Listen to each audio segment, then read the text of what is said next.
Ang kalinisang itinuturo ng kautusan ni Kristo sa mga malinis ng kaanib sa Iglesia ng Diyos ayon sa Biblia.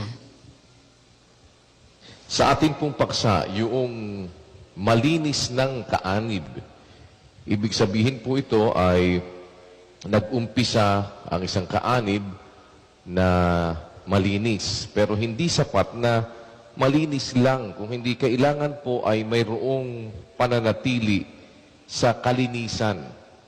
Para po manatili naman sa kalinisan, ay meron namang antas o klase ng kalinisang itinuturo ang ating Panginoong Hesus dun sa mga naging kaanib sa Iglesia ng Diyos. Kaya po pag-aaralan natin ito dahil alam naman natin na tayo'y nabubuhay sa isang panahon na napaliligiran tayo ng napakaraming mga kasalaulaan. Kasi yung kontraryo ng malinis, marumi. Pero ngayon, alam niyo ito'y mas matinding termino na. Kung ang Biblia ang ating pag-uusapan, mayroong mga tinutukoy na panahon ng mga kasuklam-suklam. At sa Biblia, yung pong salitang kasuklam-suklam, ang ibig sabihin nun, yun ay mataas na antas ng kasamaan. Matinding kasamaan na yun o matinding karumihan. Yun po ang kahulugan sa Biblia noong salitang kasuklam-suklam. Alam nyo, noong umpisa ng lahi ng tao, meron pong mga nakasulat na sa Biblia ang mga karumihan na mababasa tayo. Pero sa ating panahon, yun pong kasamaan o yung grado nito, yung grado ng karumihan o grado ng kasuklam-suklam, yun ay nagle-level up, ika nga nila. Tumataas po yun. Kasi sabi nga ng sulat ng apostol na si Pablo kay Timoteo, ang masasamang tao ang wika, yung mga magdaraya, lalong sasama ng sasama na mga dadaya at sila rin ang mga dadaya. Pagka yung mandaraya na ang nadadaya, biruin mo yung nakakadaya, siya na inadadaya na din. Bunga yan ng lalong pagsama ng pagsama. Yung pagtaas noong antas po ng kasamaan na binabanggit o yung pagtaas nung level nito na nalalagay na doon sa tinatawag ng Bibliang kasuklam-suklam. And habang ang mundo ay gano'n ang nagiging kanyang behavior, yung mga hiwalay naman sa mundong ito, dahil sabi ng Biblia, hindi nga kayo taga-sanlibutan. Dahil kung kayo taga-sanlibutan, iibigin na sanlibutan yung kanya sarili. Di ba sabi ng banal na kasulatan? Ngunit sapagkat kayo'y hindi taga-sanlibutan, kundi kayo'y hinirang ko sa sanglibutan, kaya napopuot sa inyo ang sanlibutan. Ang gusto ng ating Panginoong Hesukristo, habang yung paligid na kinabubuhayan naman natin, nakikita natin na sila'y nagpapakarumi, maging malinis naman yung kanyang mga lingkod. At dahil po dito, meron siyang antas o uri ng kalinisang itinuturo sa atin. At yan po ang sa tulong ng Diyos ay ating aalamin. Bakit po ba kailangang malinis at manatiling malinis ang isang lingkod ng Diyos sa Iglesia ng Diyos? Hindi lang basta malinis, kundi kailangan ay manatili tayo doon sa pagiging malinis. Kasi alam niyo, ito'y isang bagay na sinasabi ng kasulatan. Kung ito po'y babasahin natin, yung salin ng Biblia, yung salita kasing kasuklam-suklam, pag tinignan natin yan, iniligay kasi yan na ang ginagamit po dyan ay koinoo. Koinoo. Yung profane, ceremonially, common, defile, pollute, unclean. Ibig sabihin, hindi malinis. Yun po ang pagkakasalin doon sa ang bagong Biblia. Kung ating babasahin, sa 21-27 ng Apokalipsis, hindi makapapasok doon ang anumang bagay na marumi. Ibig sabihin, kaya pala kailangan ng isang lingkod ng Diyos na malinis. Malinis siya at manatiling malinis kasi yung pong pagpasok sa langit, hindi makakapasok doon ang bagay na marumi. Walang bagay na marumi o karumal-dumal na makakapasok po sa langit. Hindi tayo pwedeng pumasok sa langit kung tayo po ay marumi. Kailangan ay malinis tayo o malinis tayo. Kailangan po yun. Anumang oras, dapat naman ay makita tayong nananatili doon sa kalinisan na yon.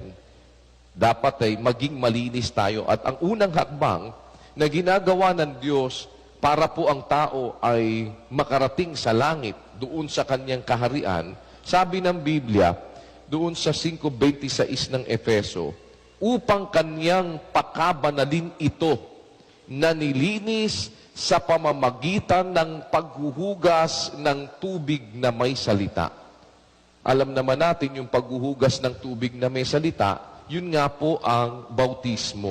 At ang unang step, ang unang hakbang ng pagpapabanal ng Diyos, paglilinis, yung kabanalan po kasi, ano yan kalinisan yan almost synonymous po yan sa Biblia. Yung kabanalan, yung kalinisan, sabi ng banal na kasulatan, upang kanyang pakabanalin ito, na nilinis sa pamamagitan ng paghuhugas ng tubig na may salita. Cleansed by the washing of water with the Word. Yun po ang bautismo. At yun ang unang hakbang, yun ang first step. Kaya dito makikita natin, yung mga hindi pa tinatawag, nasa labas pa ng iglesia, inaalis yun sa karumihan.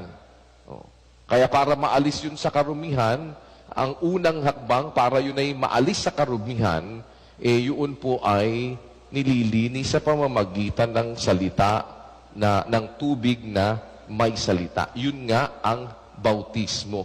Kaya yung sinasabi ni Pedro na kung sila'y makatakas sa pagkahawa sa sanlibutan at muling mahalubiluhan at madaig niyaon, hindi na ang wika magiging masama ang wika, sasama sila. Dahil sabi ng Biblia, basahin natin, kung pagkatapos na sila'y makatakas sa mga pagkahawa sa sanlibutan, sa pamamagitan ng pagkakilala sa Panginoon at tagapagligtas na si Jesucristo, ay muling mahalubiluhan at madaig niyaon, lalong sumasama ang huling kalagayan nila kaysa ng una. Nangyari sa kanila ang kawikaang tunay. Nagbabalik na muli ang baboy sa nanahugasan na. Di ba? Nagbabalik na muli ang aso sa kanyang sariling suka at sa paglulubalob sa pusali ang babaeng baboy na nahugasan. Kaya po, yung pagkataka sa sanlibutan kasi madumi. Bumalik ka doon. Pag bumalik ka doon uli, para kang baboy na naglubalob ulit sa pusali. Alam natin na ang dumi, nandoon yan sa pusali. Kaya po, kapag naalis ka na sa pagkakahawa sa sanlibutan, bumalik ka ulit doon, para kang naglubalob ulit sa pusali. Ibig sabihin, nagbalik ka ulit sa karumihan. Kaya po, ang paraan na una, inaalis ka sa karumihan. Kung saan nandoon ka sa sanlibutan, hinahango ka doon, ang unang hakbang, ikaw ay mahugasan ng tubig at ng salita. Kaya po, yung nasa sanlibutan, marumi talaga Hindi naman natin maitatanggi yung sinasabi ng kasulatan. Pag nakaalis ka sa sanlibutan, tapos bumalik ka ulit doon, para kang nagbabalik ulit sa dumi. Para kang naglulubalob ulit sa pusali kapag ikaw ay nalinis na. Kaya po, kailangan, kapag nalinis na tayo, ay manatili naman tayo doon. Dahil pagka umalis ka doon, bumalik ka ulit doon sa bagay ng sanlibutan, madudumihan ka ulit. Therefore, merong kailangan ng pananatili. At yun po ay nagaganap, mga kapatid, at sinasabi ng ating Panginoong Jesucristo, kayo ang wika'y malilinis na sa pamamagitan ng salita na sa inyo'y aking sinalita. Ang ibig sabihin, mayroong mga pinakikita po ditong paraan para tayo'y mapanatili sa pagiging malinis. Para tayo ay, kumbaga, hindi basta't, alam naman ninyo yung Naalis ka sa karumihan, nilinis mo isang bagay. Pag nilinis mo isang bagay, merong kang paraan dapat gawin para manatili yang malinis.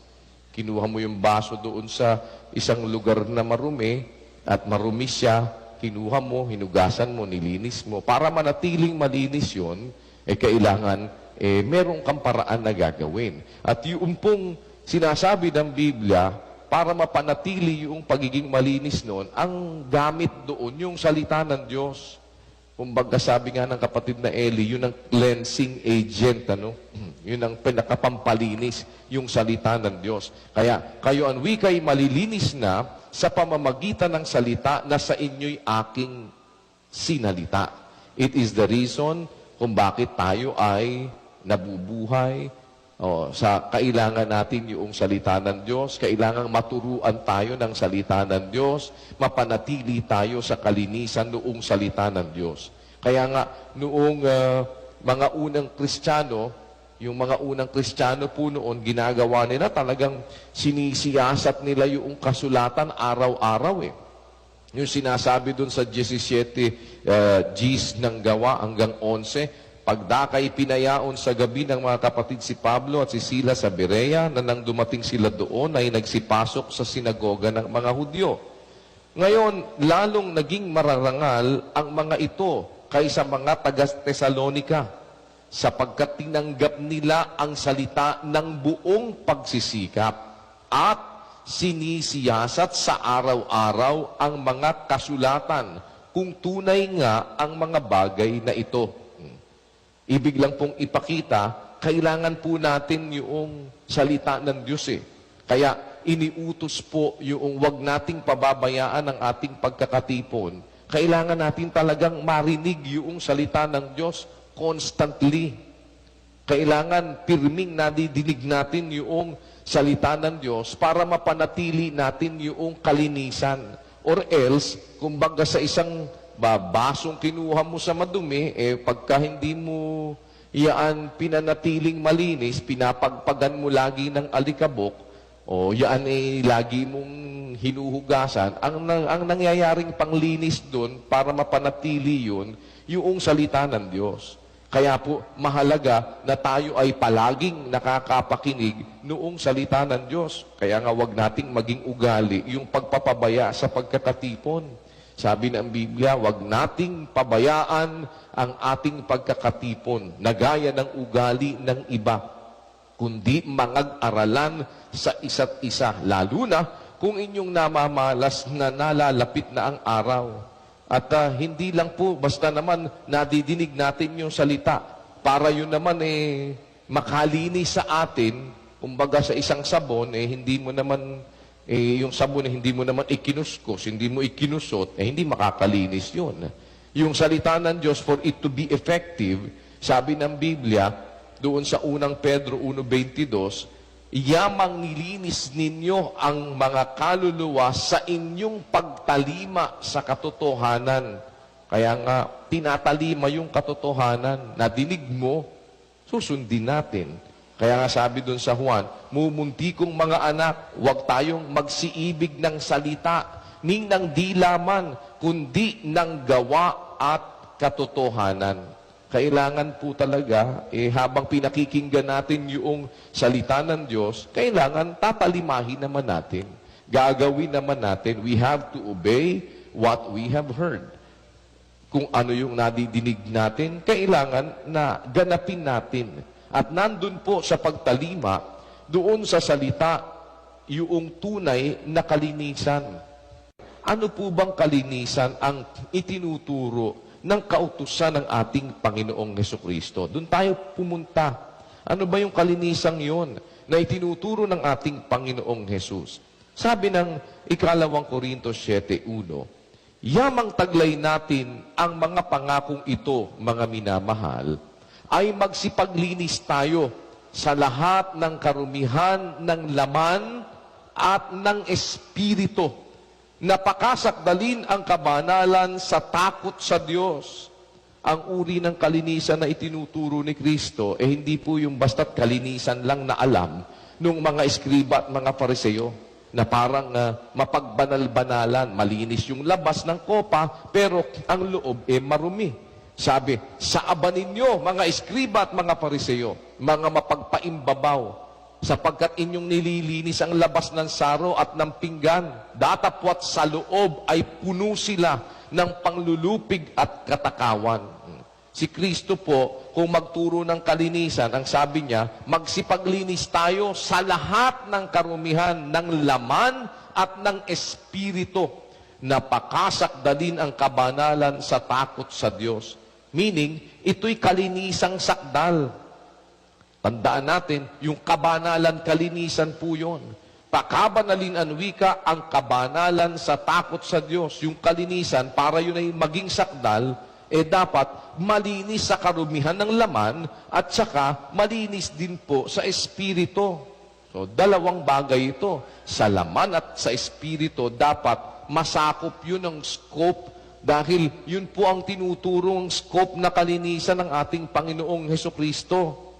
Hindi ba kagaya nung kautusan ni Moises noon na huwag kang mangangalunya. As long as hindi ka nahuhuli sa akto ng pangangalunya, wala ka pang nakukumit na crime. Wala ka pang nakukumit na kasalanan. Pero maaaring hindi ka nga nangangalunya, walang marungi sa laman mo, pero nasa isip mo naman yung pangangalunya. Kaya may matang puspos ng pangangalunya. Di ba sabi dun sa 2:14 ng ikalawang Pedro, na may mga matang puspos ng pangangalon niya. Kaya pagdating ng ating Panginoong Hesukristo, ang sabi niya, nadinig niyo, sabi nung una huwag kang mangangalon niya. Pero sinasabi ko sa inyo ngayon, na ang bawat tumingin sa isang babae na taglay ang masamang hangad ay nagkakasala na ng pangangalon niya sa kanyang puso.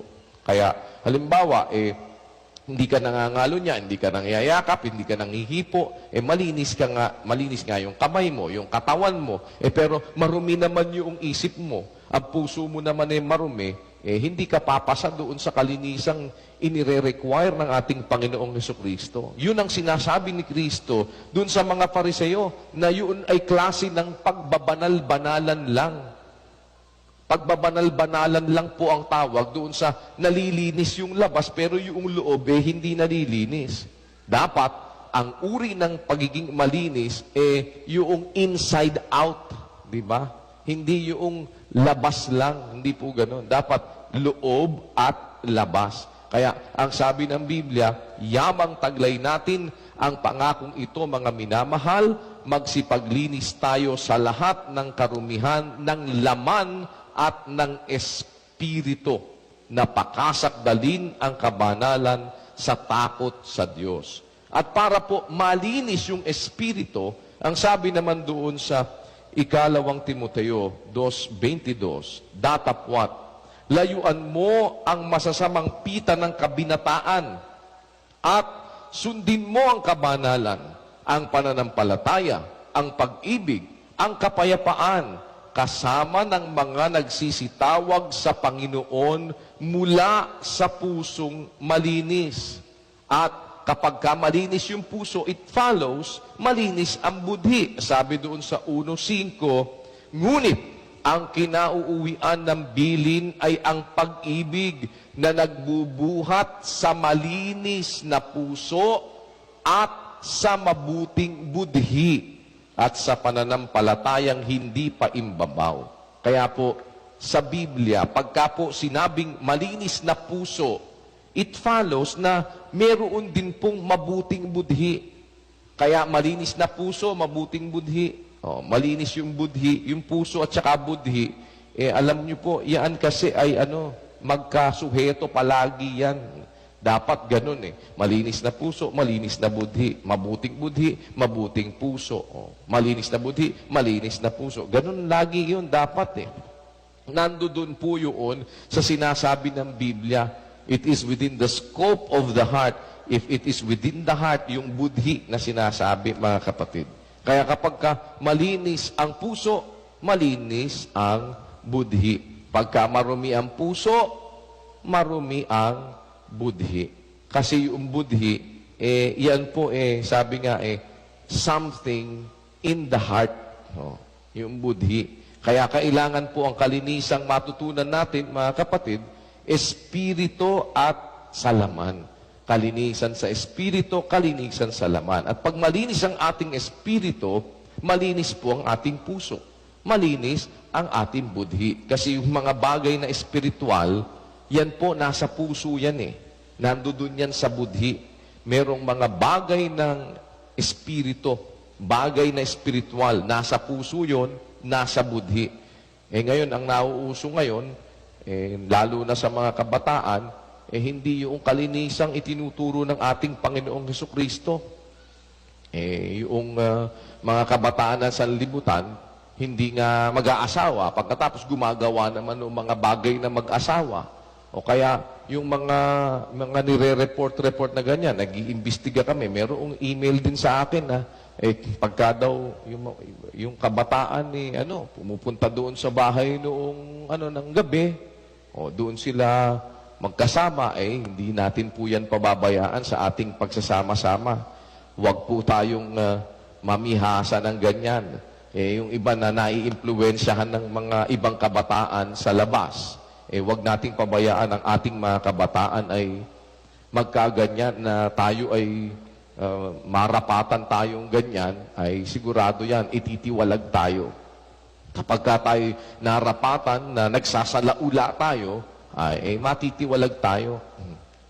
Kaya wag nating pamiyasahin yung ganun na minsan naman, kaya nga, nako, marami pong ganyan na maraming ganyan na mga insidente. Kaya wag nating pabayaan na tayo ay, kahit minsan, magnobyo yung, meron palang nobyo, alam mo nang may nobyo, alam mo nang meron, popormahan mo pa. O ikaw naman alam mo nang may asawa, liligawan mo pa yung maninira ka pa ng pamilya. Ay, nako, yan po ay isang bagay na hindi natin dapat nakonsintihin yung ang isang tao'y manira ng pamilya, ng may pamilya.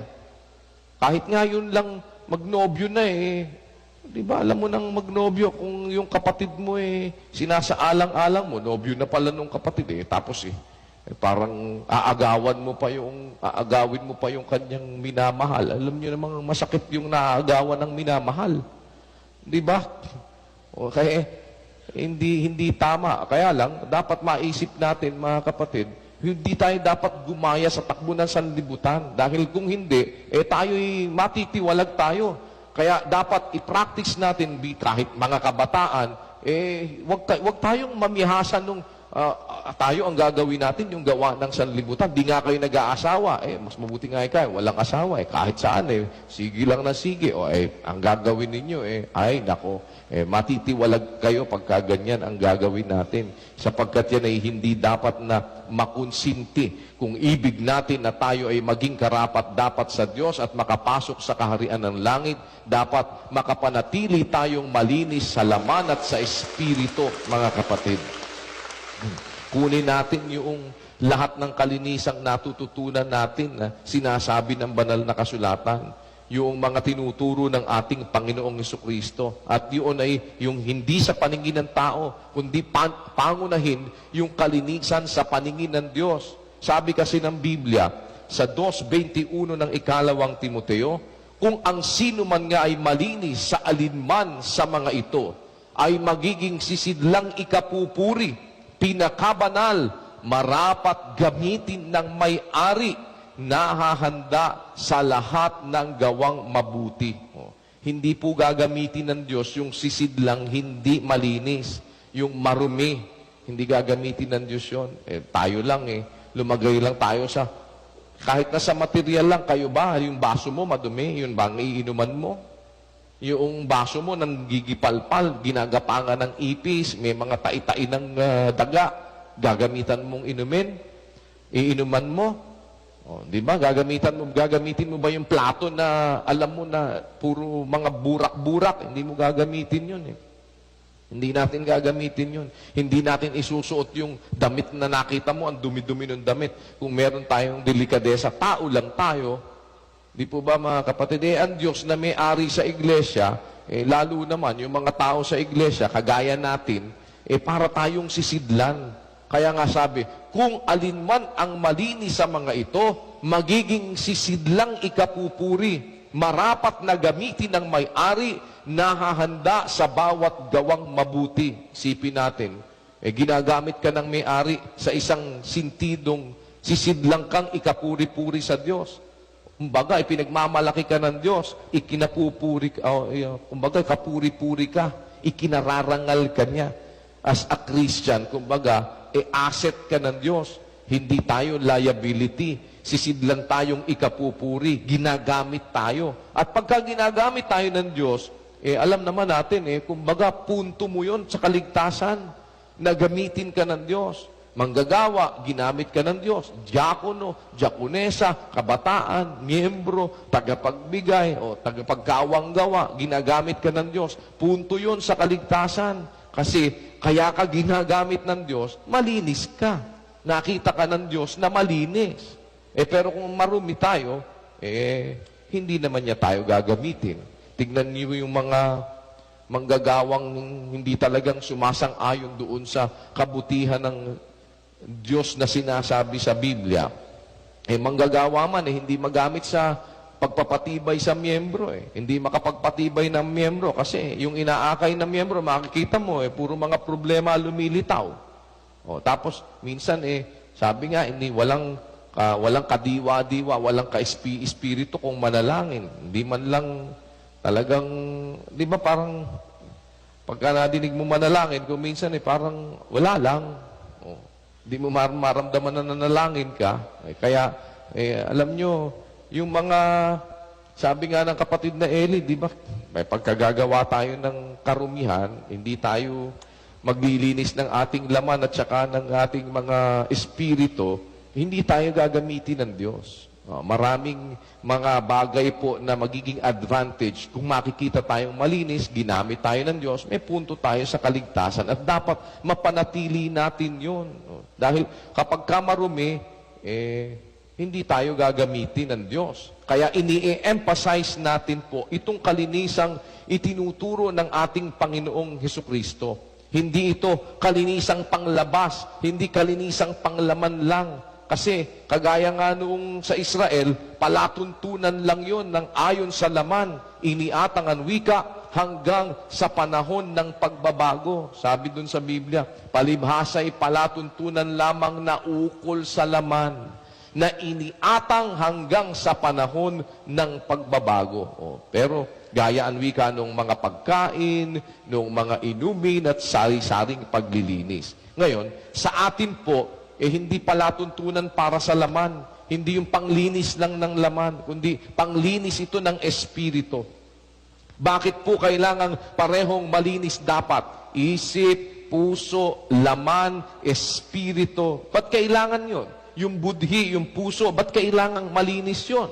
Kasi ang sabi ng Diyos, ang kanyang kalooban, sabi dun sa 8 ng Ebreo, sapagkat ito ang pakikipagtipang aking gagawin sa sangbahayan ni Israel. Pagkatapos ng mga araw na yaon, sinasabi ng Panginoon, ilalagay ko ang aking mga kautusan sa kanilang pag-iisip at sa kanilang mga puso'y aking isusulat ang mga ito. At ako'y magiging Diyos nila at sila'y magiging bayan ko. Kaya po, tignan nyo, para pala tayo magkaroon ng karapatang maging Diyos natin ang Diyos, dapat yung kautusan niya maisulat sa ating pag-iisip, maisulat sa ating puso. Yung kautusan ng Diyos, malinis po yun Sakdal yun yung kautusan ng Diyos.